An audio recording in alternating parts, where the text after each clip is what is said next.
வணக்க நண்பர்களே, உங்கள் அனைவரையும் அன்போடு பிலிப்பின் நாட்டுக்கு வரவேற்பது ராஜ்குமார். இந்த வீடியோவில் நீங்கள் பார்த்துட்டு இருக்க இடம் பந்தயான் தீவு. இது ரொம்பவும் அழகான தீவு, அதில் எந்த விதமான சந்தேகமும் இல்லை.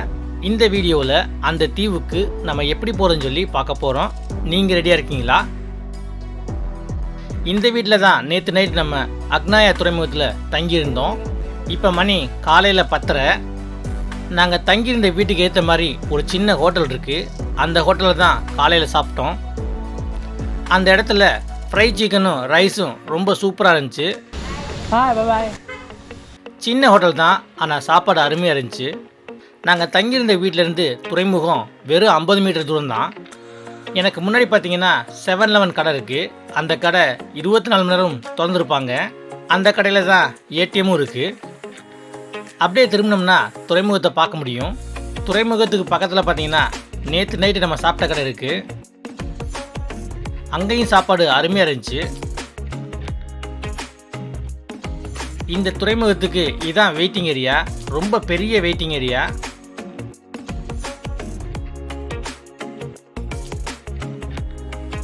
இதுதான் டிக்கெட் ஆஃபீஸ். இங்கே தான் டிக்கெட்டு வாங்கணும். ரெகுலர் டிக்கெட் பார்த்தீங்கன்னா 300 பைசோ. அது இல்லாமல் டெர்மினல் ஃபீ பார்த்தீங்கன்னா 25 பைசோ. மொத்தமாக 325 பைசோ.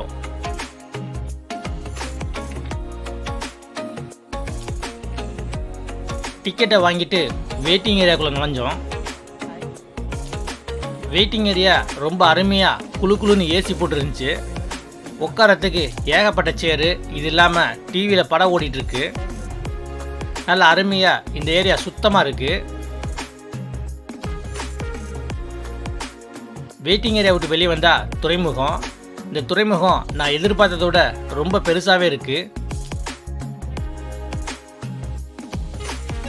ஃபுட்பால் பிளேயரில் எனக்கு மெஸ்ஸியை ரொம்ப பிடிக்கும். அதே மாதிரி இந்த ஐஸ்கிரீமும் ரொம்ப சூப்பராக இருக்கும். நான் சாப்பிட்டு பார்த்தேன், வெறும் 30 பைசா தான். அவ்வளோ அற்புதமாக இருந்துச்சு. 30 பைசாவுக்கு இவ்வளோ குவாலிட்டி கொடுக்க முடியுமா அப்படின்னு சொல்லி எனக்கு ஆச்சரியம். இந்த கப்பலில் இந்த மாதிரி 50 லாரியை நிப்பாட்டலாம். இந்த கப்பலில் முதல் அடுக்கில் பார்த்தீங்கன்னா ஒரு சின்ன கடை இருக்குது, டெலிவிஷன் இருக்குது. அதே சமயத்தில் 30 பெஞ்சு போட்டு வச்சுருக்காங்க. இந்த கடையில் உங்களுக்கு தேவையான ஸ்நாக்ஸு, ட்ரிங்க்ஸ் வாங்கிக்கலாம். இந்த இடத்த சுற்றி பார்க்க ஆசைப்பட்டு நான் சுற்றி பார்த்தேன். இந்த முதல் அடுக்கில் உங்களுக்கு டாய்லெட்டும் இருக்குது. டாய்லெட் பார்க்குறதுக்கு அவ்வளோ சுத்தமாக இருந்துச்சு. எனக்கு ரொம்ப ஆச்சரியம், இந்தளவுக்கு சுத்தமாக மெயின்டைன் பண்ணுறாங்களேன்னு சொல்லி. இப்போ நம்ம 2வது தளத்துக்கு போவோம்.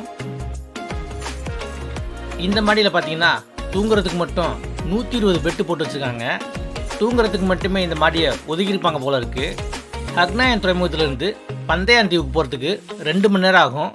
அதனால் தூங்குறதுனா நீங்கள் இங்கே வந்து தூங்கிக்கலாம். 3வது மாடியில் பார்த்தீங்கன்னா பெஞ்சு போட்டிருக்காங்க. அது இல்லாமல் இந்த கப்பலோட கண்ட்ரோல் ரூம் இங்கே தான் இருக்குது. அங்கே எல்லாரும் போக முடியாது. இந்த துறைமுகத்தில் ஒரே சமயத்தில் 10க்கும் மேற்பட்ட கப்பல்கள் நிப்பாட்டலாம். அந்தளவுக்கு பெருசாக இருக்குது.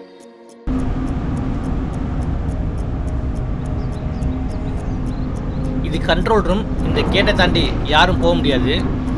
இவர் பேர் ரோமியோ. இவரை வந்துட்டு பந்தயான் போகிறப்ப நான் சந்தித்தேன். நான் ஒரு பிளாக்கர்னு தெரிஞ்சு அவர் சந்தோஷப்பட்டு எனக்கு ஒரு இன்ட்ரோடக்ஷன் கொடுத்தாரு. இப்போ மணி பார்த்தீங்கன்னா 11:30. ஒரு வழியாக இந்த துறைமுகத்தை விட்டு நாங்கள் கிளம்பிட்டோம். முதல்ல ஒரு 3 கிலோமீட்டர் இந்த கப்பல் ரொம்பவே ஸ்லோவாக போகும். ஏன்னா கடலோட ஆழம் ரொம்ப கம்மி. கடற்கரை ஒட்டி போகும்போது ஏகப்பட்ட சீனரிகளும் அற்புதமான காட்சிகளையும் பார்க்க முடியும்.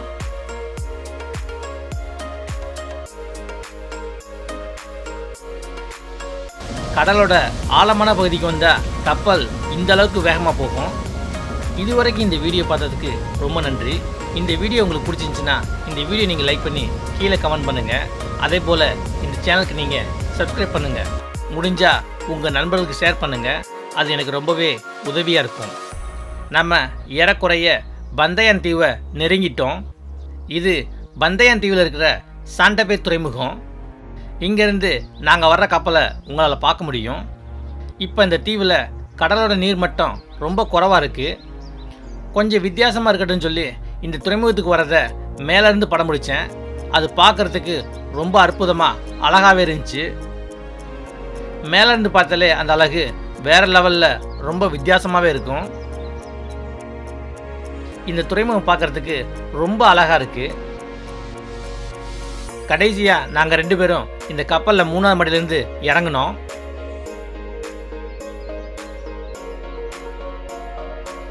கீழே வந்தால் எல்லா பேசஞ்சரும் நுழைவாசலில் காத்திருந்தாங்க. இங்கேருந்து துறைமுகத்துக்கு வெளியே போகணும்னா குறைஞ்சபட்சம் 500 மீட்டர் நடக்கணும்.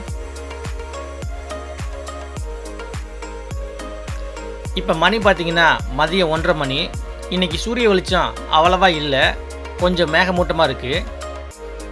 இந்த தீவில் தங்குறதுக்கு ஹோட்டல் எதுவும் நாங்கள் புக் பண்ணல. இனிமேல் வெளியே போய் தான் தேடி பார்க்கணும். சாண்டபே துறைமுகத்தில் இதுதான் வெயிட்டிங் ஏரியா. டிக்கெட் வாங்கினதுக்கப்புறம் வெளியில் பெஞ்சு போட்டிருக்காங்க, அங்கேயும் நீங்கள் உட்காரலாம். இல்லைன்னா ஏசி போட்ட ரூம் இருக்குது, அங்கே போய் உள்ளே உட்காரலாம்.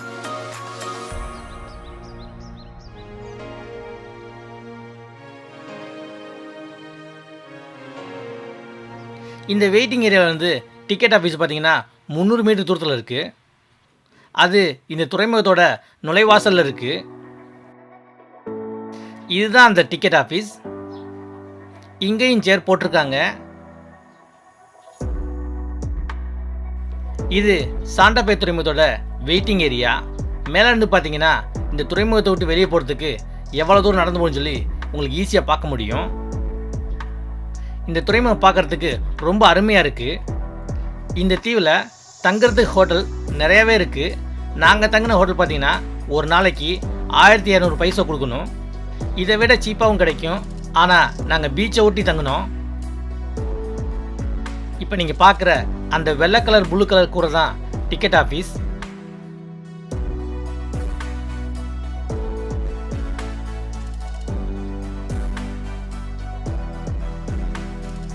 இந்த அழகான துறைமுகத்தில் ஒரே சமயத்தில் 4 கப்பல் நிறுத்தலாம். முதல் கப்பல் காலையில் 5 மணிக்கு இந்த துறைமுகத்தை விட்டு கிளம்பி போகும். கடைசி கப்பல் பார்த்தீங்கன்னா 5:30 மணிக்கு சாயங்காலம் கிளம்பி போகும். இதுக்கிடையில் ஒவ்வொரு 1 மணி நேரத்துக்கும் கப்பல் இங்கேருந்து கிளம்பி போகும். இப்போ இந்த துறைமுகத்தில் நீர்மட்டம் குறைவாக இருந்தாலும் அலைகளுக்கு பஞ்சமே இல்லை, ரொம்ப அற்புதமாக அடிக்குது.